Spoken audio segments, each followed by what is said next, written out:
por qué el concejo abierto y la organización de aldea comunitaria pervivió durante miles de años, desde el Neolítico, y por qué el comunismo, que supuestamente era una organización de las tierras en común, como fueron los koljós o las comunas agrícolas chinas, por qué todo eso fracasó y colapsó en menos de 80 años.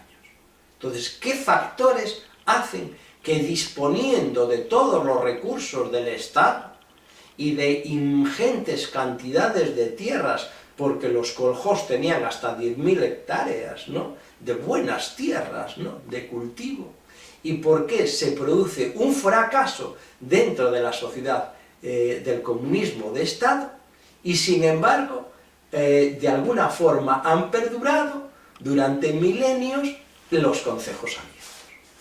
Y entonces aquí, esto es una cuestión clave, es una cuestión fundamental que los filósofos han tratado de interpretar a lo largo de la historia. Entonces, aquí hay dos cuestiones, es decir, todo ha de ser comunitario y no hay espacio para lo individual, o tiene que haber un espacio que posibilite y dé pie a que el individuo tenga algo suyo, algo diferente, porque no todos somos iguales y no todos tenemos los mismos planteamientos vitales ni los mismos objetivos. Entonces la clave radica ahí. La clave radica en que la URSS entró en colisión durante varias etapas con los intereses de los campesinos porque pretendía uniformizar y uniformar absolutamente a todos. Es decir, bueno, en China se desuniformizaba, porque el uniforme era para todos igual. Pero es que nosotros no todos somos iguales.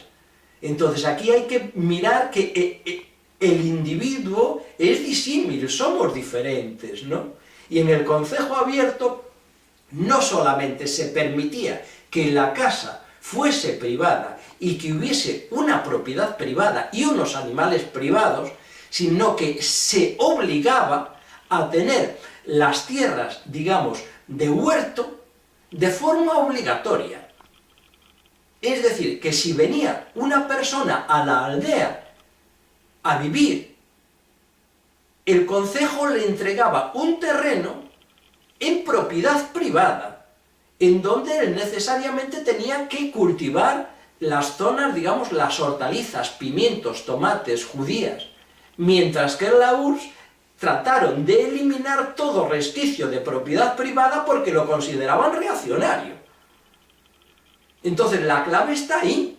Llegó un momento en el que en los koljós la productividad era muy baja porque la gente no se sentía concernida con los intereses del Estado, porque el Estado te decía, este año hay que plantar tabaco, o este año hay que plantar maíz, o patatas. El Estado te decía lo que tenías que plantar y luego te lo compraba a un precio alzado que el propio Estado te fijaba. Con lo cual, los campesinos, de alguna manera, entendían que estaban sirviendo a unos intereses ajenos, no a los propios. Finalmente, el Estado soviético tuvo que regular y entregar parcelas de 2000 metros a cada familia, decirles que la casa sí era privada y darle algún tipo de propiedad privada, y resultó que en esos 2000 metros se les permitía tener, por ejemplo, pues un par de cerdos, un par de ovejas, conejos, etcétera, etcétera, y resultó que la productividad en esas pequeñas parcelas era ingentemente superior al de los koljós, de tal manera que los porcentajes que aportaba en carne o huevos o verduras la propiedad privada al conjunto de la Unión Soviética eran unos porcentajes elevadísimos que no se correspondían para nada con las pequeñas parcelas que el Estado les entregaba, ¿no? Entonces nosotros tenemos que considerar que existe un factor humano, que es el que hace y diferencia la anulación del individuo que se produce en la Unión Soviética frente a la posibilidad que el concejo abierto no solamente permite dentro de las familias, sino que estimula e incluso les obliga a que tenga determinadas partes de la propiedad que sean personales, familiares, privadas y no colectivas. Y entonces ahí la gente produce, porque nosotros, evidentemente, puede una persona tener más interés en trabajar más, o tener una casa más bonita, o tener un huerto más, sembrar esto y lo otro, y no estar absolutamente alienado y uniformado, ¿no? Eso uniformizado, quiero decir. Eso creo que es un factor determinante.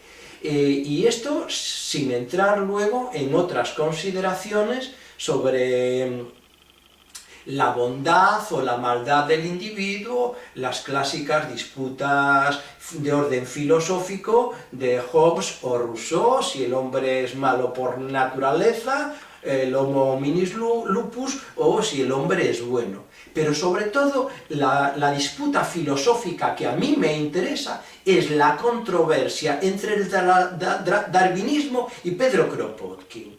Es decir, la gente suele entender mal la evolución de las especies porque cree que las especies evolucionan porque evoluciona el más fuerte, como si esa evolución del más fuerte se hiciese a base de masacrar o de luchar contra el más débil. Y eso no es así. Darwin no decía eso, ¿no? Y de alguna forma, en el apoyo mutuo, Pedro Kropotkin lo que viene a exponer es que la evolución, no solo humana, sino de otras especies, vienen dada por la ayuda mutua. Es decir, es el hombre trabajando y luchando de forma conjunta contra la naturaleza adversa lo que nos ha permitido evolucionar.